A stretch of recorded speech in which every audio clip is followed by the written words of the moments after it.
What's up, Interweb heads? It's me, High Technology, and today I am back with another Mortal Kombat 11 video.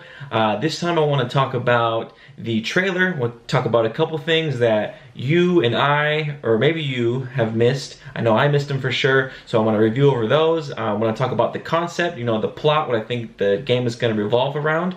I want to talk about that original 4chan leak that we got, and then that'll segue into the character roster, and then we can also talk about the brand new leaks from just the other day. So let's get to it. Alright, so first let's start with the trailer. So when I watched the trailer about 1 billion times over and over because I'm just hardcore like that. I love MK like it's nobody's business. So I was watching the trailer 1 million times, like, as you'd expect from a hardcore fan. And so there's a couple of things that I noticed, and let's just go over them right now. So I'm gonna click right about, let's see, here. Okay. So first thing that you notice is this dead guy. Now, if you haven't played the original games or anything like that, and you're pretty new to the series, these guys are the armored guards. They're on Shang Tsung's island, and they are present during the Mortal Kombat tournament right there on his island. And they just kind of stand there with their little spears, their naginatas, or whatever the heck that you want to call them, their pole arms. And they just kind of stand there, and they have these black and white masks. And right here, this guy's dead, and he's clearly all super dead. He's been dead for a long time because his arm is all bones. So he's been there for a hot little minute. These guys are dead, right? So I was like, all right, that's the first thing I noticed. And then you go to this scene right here, and then it's clearly at Shang Tsung's, like, where he was sitting down in his little chair, and that's Shang Tsung's island. But of course, it looks super destroyed. Things are messed up, and it's all dark and gray and gloomy. So this is Mortal Kombat. If we're just sticking with the reboot series, this is Mortal Kombat 9. This is MK9. So we haven't revisited this Earth realm in quite a hot little minute. I mean, as far as Shang Tsung's island goes. So you gotta wonder why they're there, okay? And then you see, of course, Raiden and Scorpion fighting, and then they're doing their thing. Watch the trailer, and then they're kind of fighting each other, and then, right, see, boom, right there, we got a weapon from Raiden. He throws this, he stabs him with that crazy naginata right there. So you gotta wonder that maybe if it's weapon combat, or is it just another interactable? Who knows? And then, of course, he kind of summons, this little scene right here where he does the, watch, let me play it real quick. So this scene, this like real scene right here, he takes the sword out, boom, boom, and bang, bang, it does that slow motion thing, and then boom, kicks his spear into his face, and it does that slow motion thing where, it's like an x-ray, he hits him, it goes, bah, and it's like really slow, except it didn't show any bones. So, you gotta wonder, was that like an x-ray? Was it the replacement for the x-ray? Are they doing away with those? Like, who knows? Maybe I could be looking into a little too much, but something worth noting. Okay, so then you got the rest of the fight, and then blah, blah, blah. And then, let's see here. Now this scene here where he's just going in on Scorpion, watch. So this scene right here, he knocks him out, and then boom, he goes flying against the wall. Like, he goes splat against the wall, and then he tries to hit him, breaks his hand, bang, against the wall, against the wall, against the wall, against the wall, against the wall again. So that could just be the trailer, but maybe they're doing wall splats. Like Killer Instinct had, you can splat them against the wall, like, Tekken and Soul Calibur and stuff like that. Maybe they're doing a wall splat feature. So maybe that's a new thing. That's something I thought of in my head when I seen that. And then, of course, you get the custom, the weird Mortal Kombat 3, Mortal Kombat 2 Scorpion. Now this part right here, of course, I mentioned in my first video that I think this is, I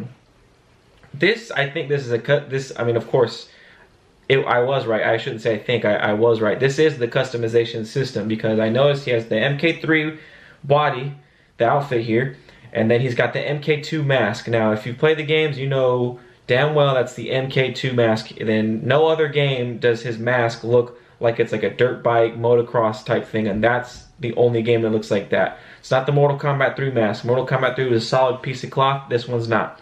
So, I think that is a custom version. Either there's gonna be custom characters, and it's only custom characters, or it's like a variant system, but with custom characters. I'm not sure how they're gonna do it, but for sure that's a custom character, no doubt. And he's got swords here, and he's the one who finesses Raiden right here at the very end, get the thing. So now here's the super important part. So check it out.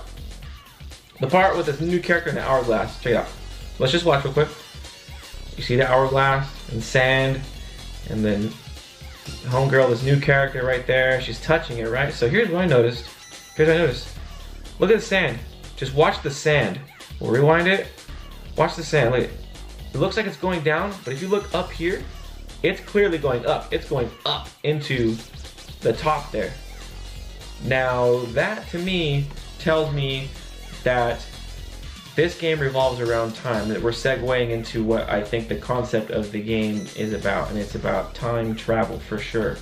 I think it has to be about time travel because that would explain why they're on Shang Tsung's island, why everything's all old and beat up, why there's the new Raiden versus like the new Scorpion, but then like an old Scorpion comes out, but it's like a custom version. So I think the fact that there's this character who's probably manipulating time in this chamber where things seem to be all floaty.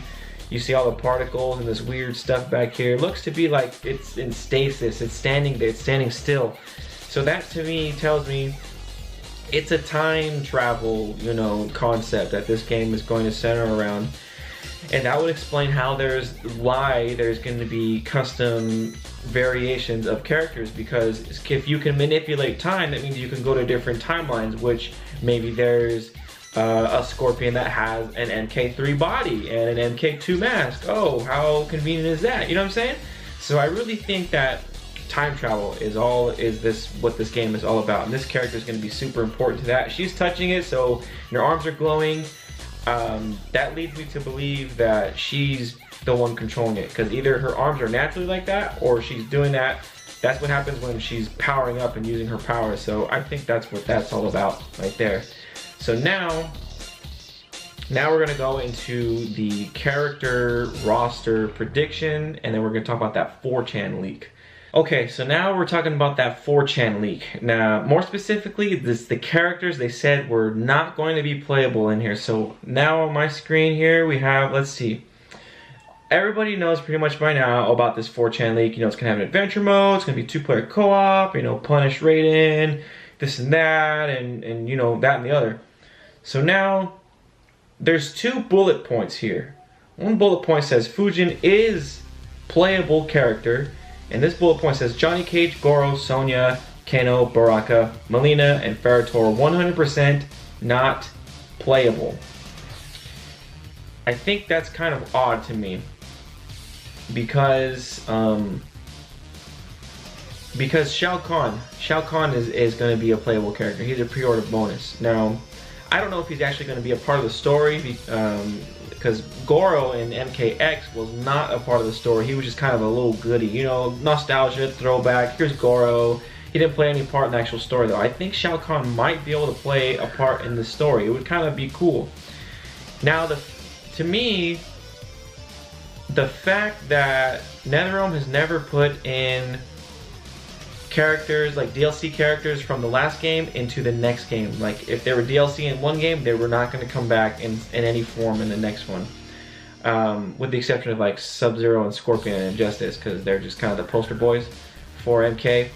But the fact that Shao Kahn is in the game kind of makes it weird that these characters are not in the game, and that's only because Shao Kahn's a dead character. Now, they didn't put other dead characters in MKX because they were dead, and canonically the ones who did die were revived you know, as revenants, as you know, from Quan Chi. Quan Chi resurrected them as revenant. They were a dead body under Quan Chi's will. So that canonically explains it, but the guys who weren't resurrected as revenant stayed dead. They were dead. Sindel killed them all. They never came into MKX, you know what I'm saying, because they were dead. Now, Shao Kahn's in the game, like I said, he was also dead. He died at the end of MK9, and I think the fact that he's in the game relates back to the time travel thing. Something happens with time, he's able to come back into this present time, and that's why he's a playable character. Now, the excuse that, oh, we can't put these characters in the game because they're dead, that's gone because they have time manipulation.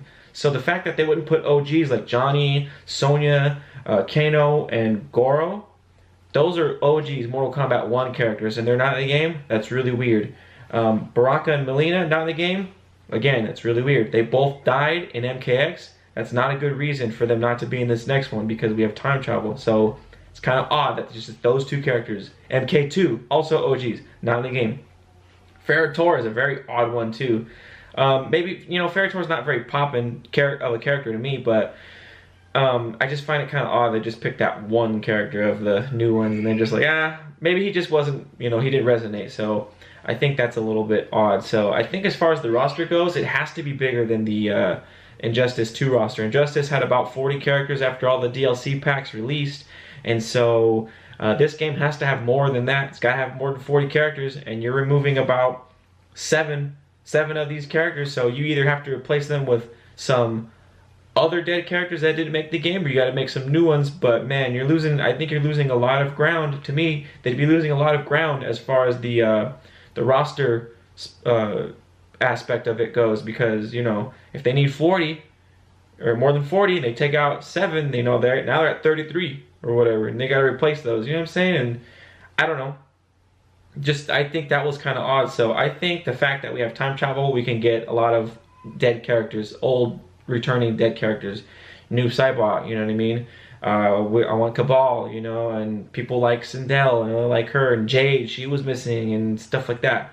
So we will see what happens there. Now let's talk about the next leak, which is the GameStop one. Alright, so the GameStop, I think it's GameStop Italy, it's what it says. They kind of leaked, like there's a listing they put up, and it was, let me close that, and it leaked some goodies about the game. Pretty much what comes in the different versions of the game. So you get a standard version and a premium version. I already got my premium version. Didn't even know it was in it. Still got it because I'm hardcore like that. Let's see here. Pretty much what it says as far as the bullet points go. New graphics engine with more gory and bloody scenes than ever. New customization system. So, like I said, with never seen clothes, accessories, and movesets. So like a geared system thing from Injustice 2. New fatalities and a new gore tech system to make executions more brutal. So that to me sounds like a cinematic type move thing, like the X-rays. So maybe that's what we saw in the trailer, was the gore tech system. Strong multiplayer component, completely esports oriented. That's kind of funny to me. Customization systems, daily news, ever-changing rewards, and stuff like that. And then additional content. The premium edition includes a steel case and a combat pass. The fact that it says 6 battle pass is odd. Don't know what 6 battle pass means. Let's see what it says. The combat pass, of course, that was your season pass. It says that's gonna bring 6 characters as DLC, okay? And then it says that, it just says it has 6. Doesn't explain what the battle pass is. 6 battle pass. From what I've understand and what I've read, the combat pass and a battle pass are two totally different things. I guess they each have 6 characters. I guess the 6 characters comes in the battle pass, and then the 6 characters comes in the combat pass. I don't know if the premium edition comes with that battle pass, but it does say that it comes with the combat pass. But then again, if you look here, it says combat pass, and there's a colon indicating that it's included in this combat pass. 6 characters and 6 battle pass. So that's still just kind of a mystery. We don't know what the heck is going on there. And so that's the leak from the GameStop in Italy or something like that. Wow. Most times when GameStop leaks something, it's usually pretty much true. I mean, it's a pretty big game. It's a, you know, it's a big retail chain for games. So I think those are pretty accurate, I want to say. So I expect to see some customization, like a gear system from Injustice 2. We got this Gore-Tex system, which is probably that X-ray-like thing. We got some 12 characters as DLC characters. So if the game ships out with, you know, 30 or whatever, then add 12, it's 42. You know what I mean? So, man, I am just crazy excited. The game launches, I believe, April 23rd. Man, we are just so close. It's legit about 4 months away, legit. And then we get a worldwide review, or excuse me, a reveal in about a month. About a month from now, and it's just gonna be nuts. I can't wait for it, guys. I'm gonna keep you guys updated on any more news that we get, and of course when the game comes out, I'm gonna be dropping some videos, some tutorials, stuff like that, because I'm gonna get super crazy about this game. I'm already crazy about it. MKX was my game.